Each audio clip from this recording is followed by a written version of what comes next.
Previously on the Bodyweight Toolbox. Strength is range specific.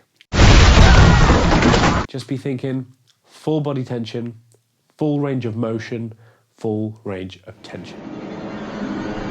What's good, B-Sounds? It's your boy, Kick and Raid. After the last episode, we are now getting the most out of our basic reps. Form, completed it, mate. Now we gotta make progress. We wanna level up.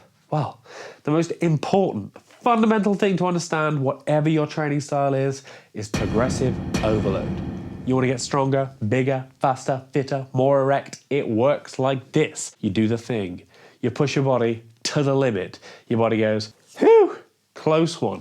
Better build some muscle. That's adaptation. Now that happens with rest and appropriate diet. And now you have your original 100% capacity plus the adaptation. Let's say that's 1%. If you push yourself to exactly the same point as you did last time, as in you perform exactly the same amount of work, nothing's gonna happen. You do it again, nothing's gonna happen. You do it again, nothing's gonna happen because your body does not want to change. It's effort. If you don't give it the sufficient stimulus to make it adapt to the new demand, it'll stay the same.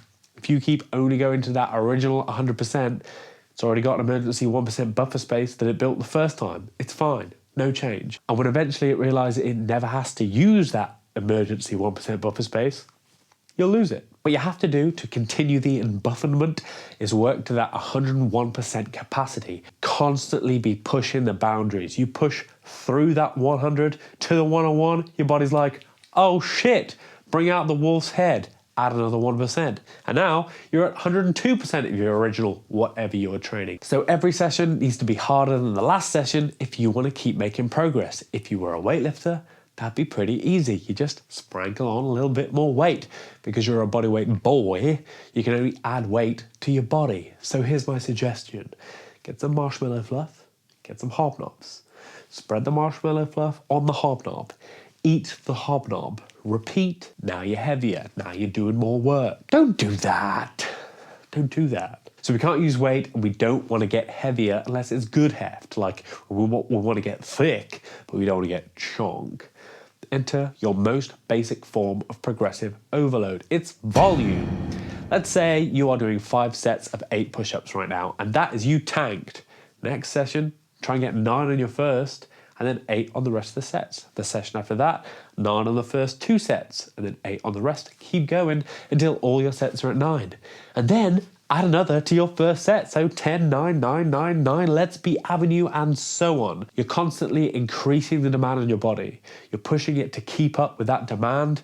It's got no choice. It will adapt. And that adaptation will come in the form of a physical adaptation, building muscle, and a neuromuscular adaptation, which is getting better at using the muscle it already has, sending better signals from the brain to the muscle. Either way, you're getting better, you're working towards your goals, you're getting buff. So progressive overload is the method we use to keep increasing the demand on your body, which you have to do if you want to see any sort of change.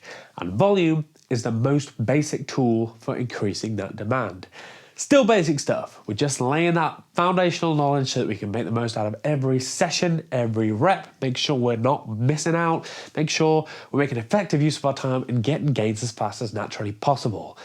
Probably one more of these, very basic, and then we'll add spice. We'll add whatever kind. We'll add Old Spice, we'll add sriracha, we'll add... name another spice. I don't know, I'm a mayo boy myself. I'm not that spicy. Anyway, questions or comments, always welcome. That stuff really helps me out. Let me know if you're finding this useful. And as always, my friends, get them gains. Be well.